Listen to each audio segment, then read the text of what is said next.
It is the rate at which the radiant energy of sun reaches earth earth per unit area per unit area per unit time या पर unit area पर unit time लिखने की जरूरत नहीं क्योंकि rate लिख चुके हैं। When when the earth when the sun is exactly perpendicular to earth. ठीक है, तो सोलार कांस्टेंट की अगर बात करें तो it is the rate at which the radiant energy of sun reaches earth per unit area when sun is perpendicular to earth, exactly perpendicular to earth. मतलब क्या, यहाँ पे जो सन का एनर्जी आ रहा वो exactly perpendicular to earth surface है, इस बात को बोल रहे हैं। यानी कि बेटा आप गौर से देखोगे तो ये जो हम लोगों ने क्यू डैश निकाला था वही है एक्चुअली सोलार कांस्टेंट। क्या है ये? एनर्जी रेडिएटेंट। ये क्या था बेटा? ये था एनर्जी रेडिएंट का रेट। तो एनर्जी ई डैश मैं लिख देता हूं, एनर्जी रेडिएंट का रेट डिवाइडेड बाय एरिया, जिस एरिया पे ये अर्थ सिचुएटेड है। तो कौन सा? जो उसका ऑर्बिटल डिस्टेंस है, कहां से? सन से ऑर्बिट का जो डिस्टेंस थे। तो स्मॉल आर क्या था? याद करो, अभी अभी हम लोगों ने लिखा था, वो था distance between sun and earth था। ठीक है, सोलार कांस्टेंट की जो एक्सपेरिमेंटल वैल्यू है बेटा वो है 1360 वैट पर मीटर स्क्वायर के बराबर, क्यू डैश जो हम लोग लिख रहे थे। ठीक है, तो सोलार कांस्टेंट की वैल्यू ये है। अब सोलार कांस्टेंट की ये वैल्यू जो एक्सपेरिमेंटल कैलकुलेटेड है, इसी से हम लोग यूज करते हैं बेटा किसका? टेम्परेचर लाने का। सन का टेम्परेचर कितना है ये हम लोग इससे फाइंड कर सकते हैं। देखो कैसे फाइंड कर सकते हैं। अपने पास R square and R square का रेशियो होता है, कहां से? आपको बताया था पैरेलैक्स मेथड से। तो एस इज इक्वल टू कितना आ गया बेटा? Small R square upon capital R square divided by sigma, इन सब का power 1/4 is equal to T. जब यहां से हम लोग एस की वैल्यू पता है, आर बाई आर की वैल्यू हम लोग पैरेलैक्स मेथड से एंगल बता सकते हैं, सिग्मा की वैल्यू नोन है। तो इन सब को जब हम लोग कैलकुलेट करते हैं तब अपने पास आता है और सन का टेम्परेचर जो है ऑलमोस्ट इक्वल टू 5800 केल्विन के बराबर। तो जो सन का टेम्परेचर आता है बेटा, जो हम लोग बोलते हैं मोस्टली कि हाँ सन का टेम्परेचर कितना है, 5800 केल्विन के बराबर है, वो एक्चुअली मैक्सिमम इसी से कैलकुलेट करते हैं। दूसरा एक और मेथड बताया था जो हम लोग पायरोमीटर बात करते हैं, उससे भी हम लोग कर सकते हैं। ठीक है, समझ में आया यहां तक? एक और छोटा सा theory, Wien's displacement law. Wien's Wien's displacement law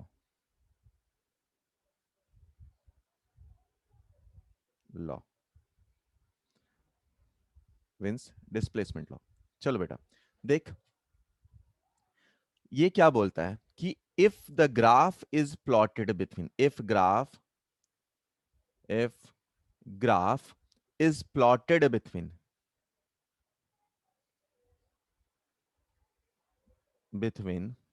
spectral emissive power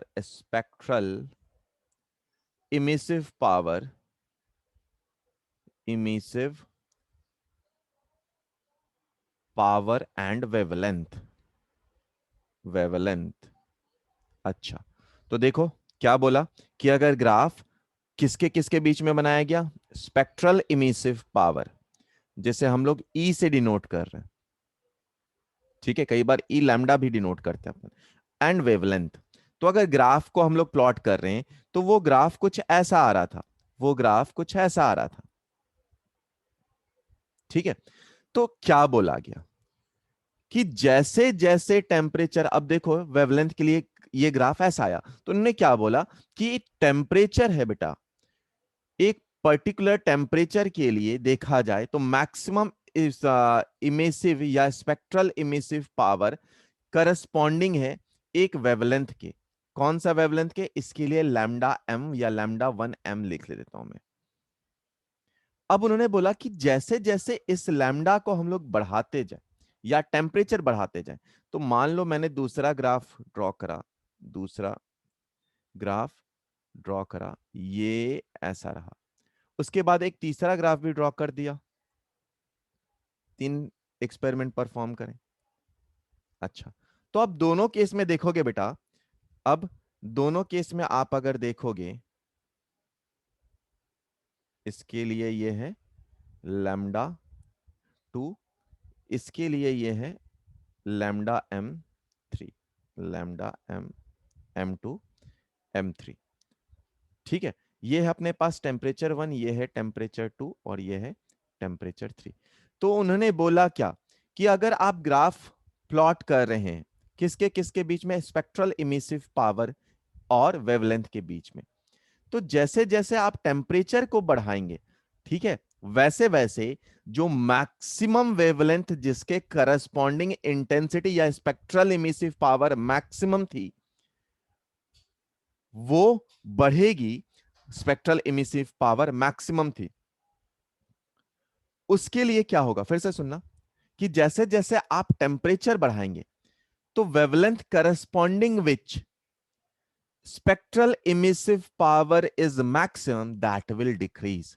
तो उन्होंने क्या बोला, अगर आप टेम्परेचर बढ़ा रहे हैं, टेम्परेचर बढ़ा रहे हैं मतलब क्या, T3 ज्यादा है, T2 उससे कम है, T1 उससे कम है, तो जो वेवलेंथ है जिसके करस्पॉन्डिंग, अब इस वाले पूरे सपोज व्हाइट वाले को या ब्लू वाले को मैं दिखा रहा हूं, तो इसके लिए बेटा डिफरेंट डिफरेंट वेवलेंथ के लिए spectral emissive power different different है, बट एक पर्टिकुलर वेवलेंथ है जिसके लिए स्पेक्ट्रल इमिसिव पावर मैक्सिमम था, वो कम होता जाएगा। ठीक है, यानी उन्होंने क्या बोला कि आप ये बात तो ठीक है टेम्परेचर इंक्रीज कर रहे बट वेवलेंथ कम होता जाएगा, तो m3 is lesser than lambda m2 lesser than lambda m1। तो अपने ऑब्जर्वेशन से उन्होंने क्या बोला कि wavelength and temperatures are inversely proportional, wavelength, length and temperature are inversely proportional.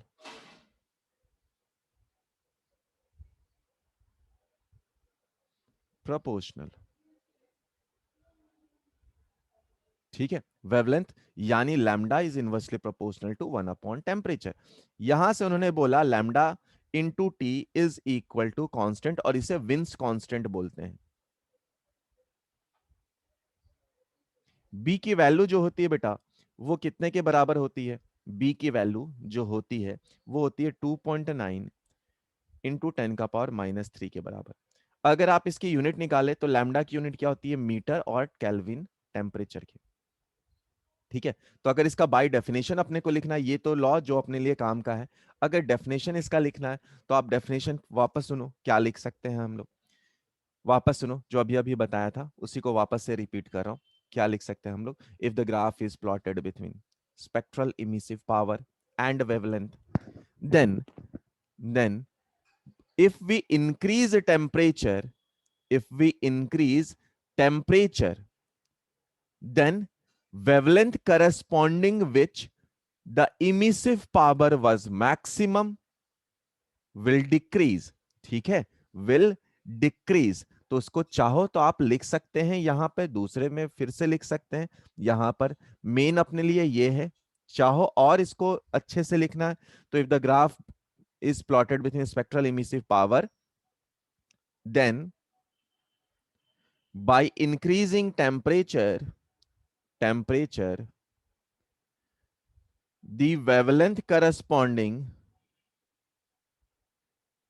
the wavelength corresponding,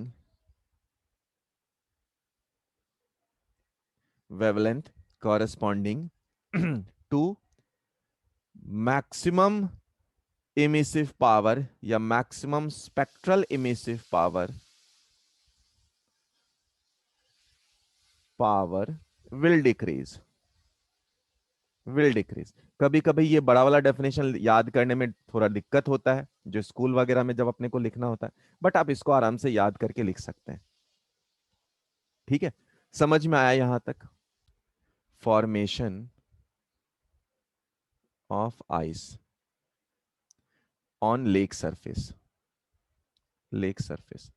देखो अभी का जो टाइम है बहुत सारे जो लेक हैं वो आइस में बदल जाते हैं। तो मान लो किसी भी टाइम पे ये सराउंडिंग का टेम्परेचर है, तो सराउंडिंग का टेम्परेचर कितना होना चाहिए, नेगेटिव टेम्परेचर होना चाहिए, तो ये नेगेटिव टेम्परेचर है, 0 से कम है। ठीक है, तो किसी भी पर्टिकुलर टाइम पे मान लो ये आइस ऑलरेडी बना हुआ है, यहां तक ये आइस फॉर्म है। ठीक है, तो इसका थिकनेस सपोज अपने पास एक्स ऑलरेडी है। ठीक है, तो एक्स क्या है, x is the thickness of ice,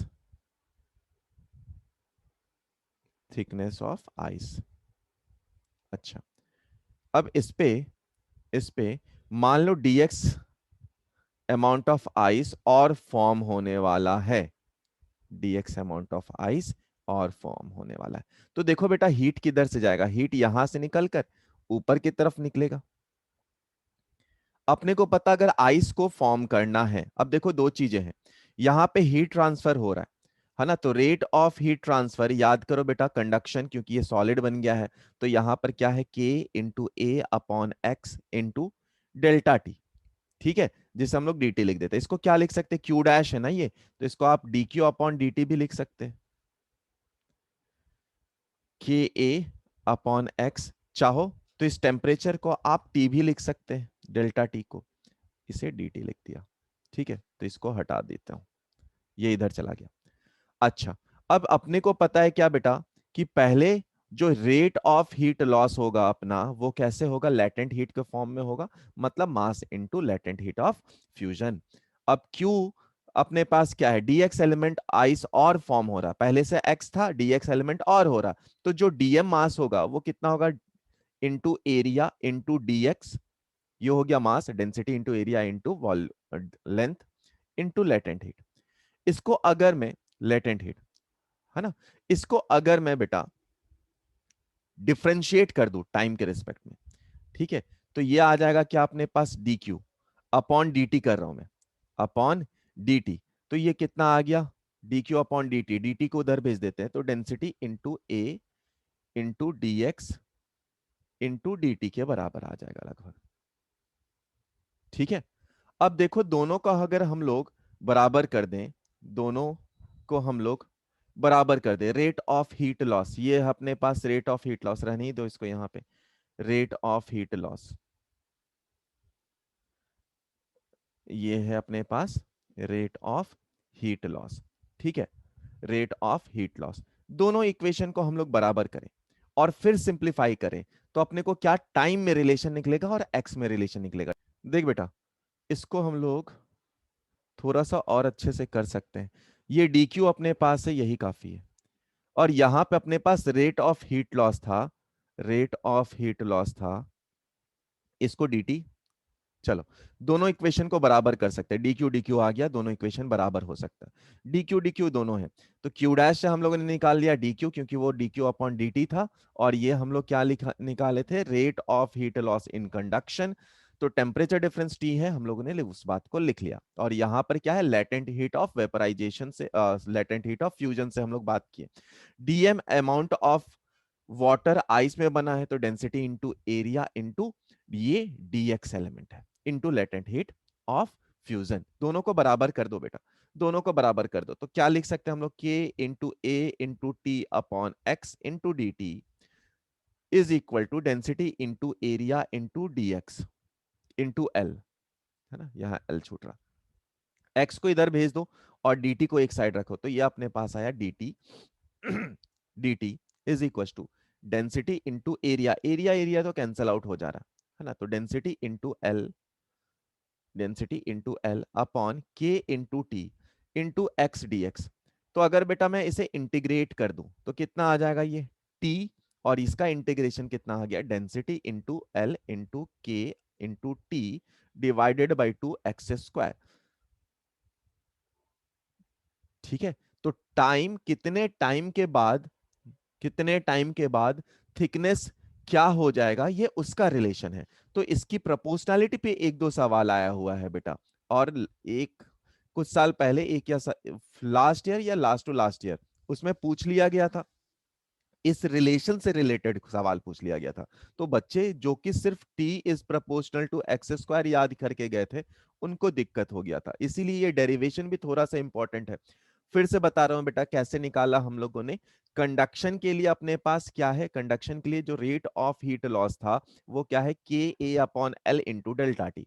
ठीक है, तो रेट को हम लोग D Q upon D T लिख दे, यानी के ए टी अपॉन एक्स हो गया, और डी टी को उधर लेकर चले गए तो डी क्यू आ गया।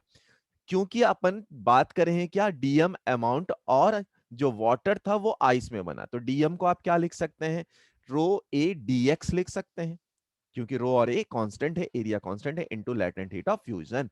तो वहां से डी क्यू जो कि इस अमाउंट ऑफ हीट निकला था अपन, वो बता सकते हैं। दोनों को बराबर कर दिए, इंटीग्रेट करें तो अपने पास रिजल्ट आ गया। समझ में आया?